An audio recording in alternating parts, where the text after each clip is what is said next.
তো গাইস দেখতে পাচ্ছ আমাকে, আর আমার পাশে বসে আছে আমাদের মোটা ভাই, আর পেছনে বসে আছে সৌজন্য। আর সৌজন্যকে তো তোমরা চেনোই। তো যাই হোক, আজকে ছিল শ্রাবণ মাসের দ্বিতীয় সোমবার, তো আমরা বেরিয়ে পড়েছিলাম গঙ্গার দিকে।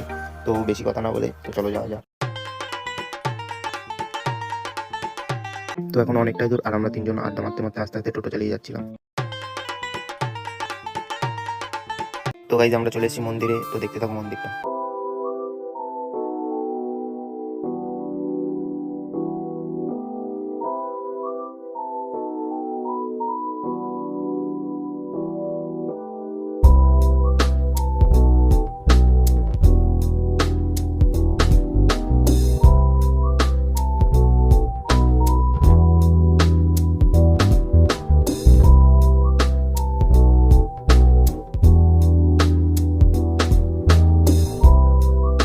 তো আমাদের ঘোরা কমপ্লিট, আর আমরা যাচ্ছি বাড়ির দিকে। আর যাওয়ার সময় চালাচ্ছে আমাদের মোটা ভাই, তো পেছনে বসে আছে সৌজন্য। তো যাই হোক, আজকের জন্য এইটুকুনি। তো সবাইকে টাটা।